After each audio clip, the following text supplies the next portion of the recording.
Hello, Trig class. In this video, we're going to start going through the practice test that goes with section 9.1, which I lectured on in class, which is on the law of sines. And this section really only has two formulas, and 90% of them are solved by this formula, which just says that the sine of the angle divided by the opposite side in a triangle is constant. So, you know, every triangle has 6 numbers with it, 3 sides and 3 angles. And to solve a triangle generally means to find all 6 of those numbers given, say, 3 of those numbers. Now, you can use these any way you want. So, for example, if you just wanted to use those two and you knew 3 out of the 4 numbers, then you could solve for the 4th. Or maybe it's these two. You knew 3 of the numbers, you could solve for the 4th. And that's all you're doing with the law of sines. And we'll go ahead and get started with it. Sometimes the information that is given can define one triangle, can define 2 triangles, or 0 triangles. You don't really have to memorize any particular cases. You can just go ahead and solve it using that relationship.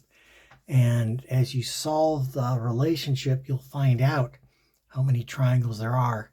That's the way you can do it so you memorize the least. All right, so for example, with number 1 here. And all of these are going to use the sine of the angle divided by the side opposite is going to be a constant.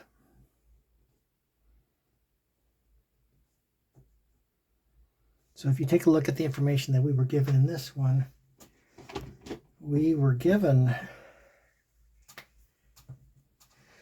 excuse me, we were given an angle and a side and another side. So as long as I use this side opposite this angle, I'm going to be able to solve for the 4th number given the other 3. So this would mean that the sine of 60 degrees divided by 3 is equal to the sine of b divided by 7. Sine of 60 degrees is square root of 3 over 2.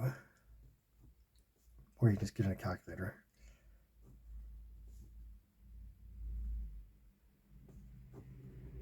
If you just multiply both sides by 7, you'll get the sine of b is 7 times the square root of 3 divided by 2, all divided by 3.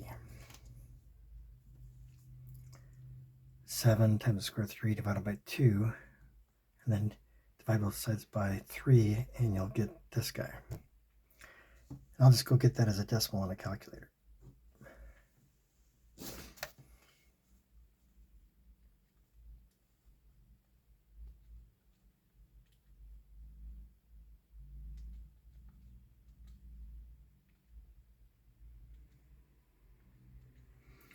Get 2.02. So I'm going to solve the sine of b is equal to 2.02. Okay? And by solving that, we'll figure out how many triangles satisfy this information. Well, we know that the sine of anything can't get above 1 or below -1. So the height can never reach 2, which means if you try to get a solution to this, it would just say error. There's no solution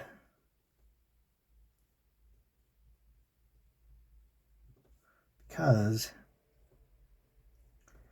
the sine of anything has to be less than or equal to 1, and that's bigger than 1, so no solution. So there are 0 triangles. That's what I mean. You just go ahead and use this relationship, see what it tells you. All right, let's try it again. So the sine of 45 degrees divided by the side opposite Side A is always across from angle A, the way the notation goes, and then sine of B is the angle that I don't know, and on the side opposite I do know, it's 7. The sine of 45 degrees is square root of 2 over 2, and then this is 7.5 because they told me that. And if I multiply both sides by 7, I get the sine of B is equal to this number, which I'll go get as a decimal on the calculator.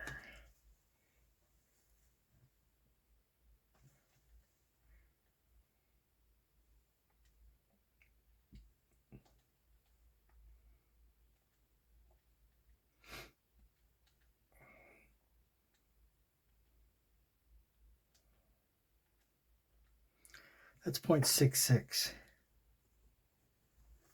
Okay, so now 0.66 can come up two different ways on the unit circle.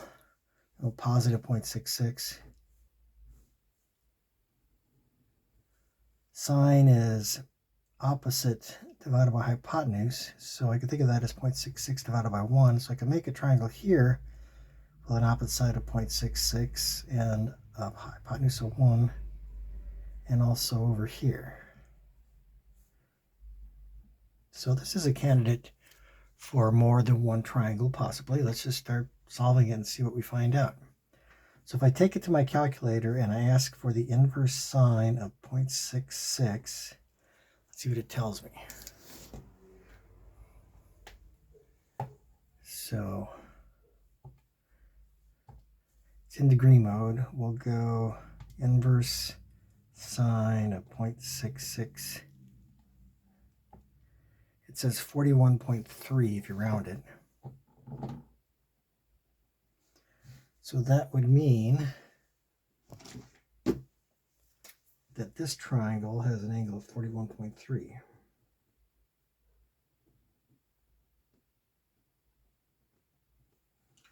Which is also this angle for another triangle in the second quadrant. And it's 180 the whole way to get through the first and second quadrant. And then you subtract off the reference angle of 41.3. You'll get the actual angle, which is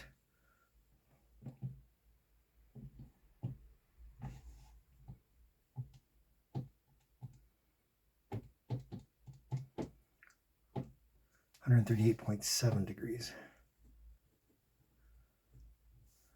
Okay, now we'll just start working out to see if that's possible to have two triangles. One with 41.3 degrees and the other one with 138.7 degrees for that second angle. The first angle is 45 because it's given for both of them. And then C would be 180 minus each of these. And if you do that, what you get is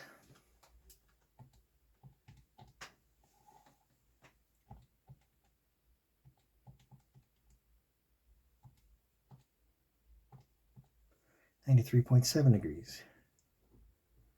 Okay, and if you do this one, if you add these two together,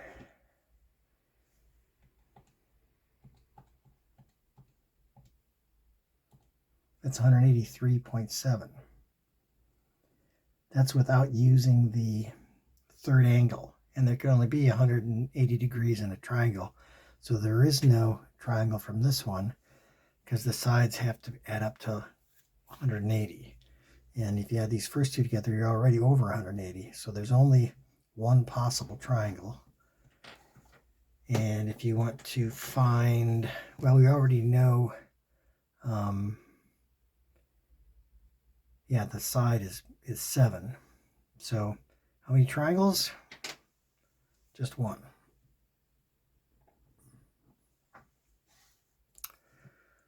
All right, let's keep working here. So again, we're just using that the sine of the angle divided by the side across it is constant for every angle inside in the triangle. So this would be sine of B divided by the side opposite is 6. The C was given to be 4. So if you just multiply both sides by 6, then the sine of B is 6 divided by 4 sine of 40 degrees. And let's see what we get by that.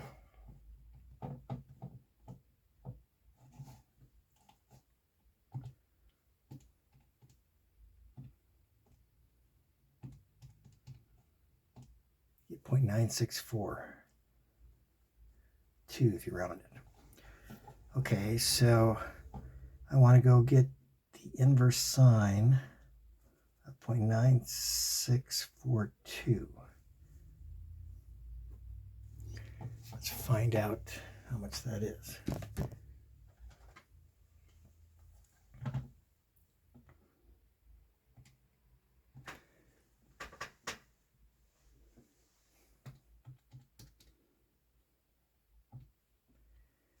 That's 74.6 degrees, I'll say.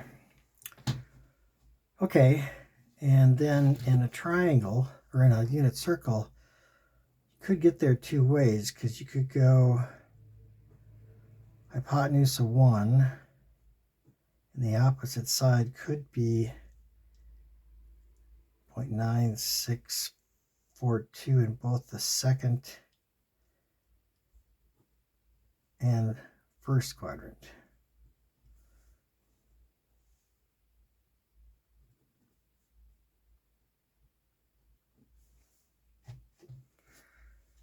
Okay, and then if this is 74.6 and has to be because these are the same side, then to get to this angle, this would just be the reference angle, so that would be 180 minus 74.6.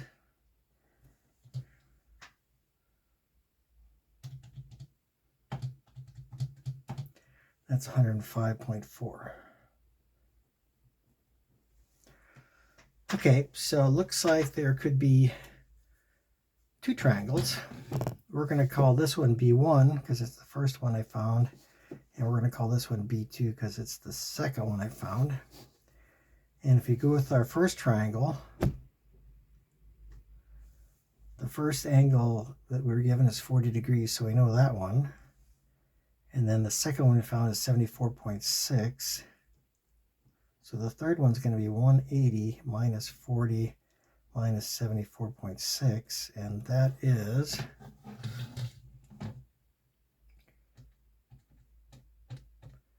30.8 degrees. So that's the first triangle. Triangle 1, we'll say. Okay, now triangle 2, we'll use this guy. So for triangle 2, the first one is still 40 because that was given. The second one turned out to be 105.4. And then the third one, which would be the subtraction of 40 and 105.4 away from 180.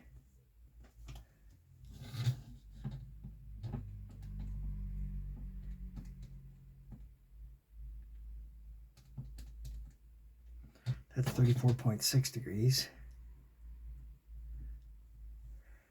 And then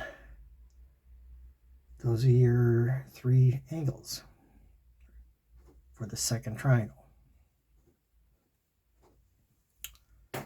So there are two triangles. All right, and we will continue in the next video.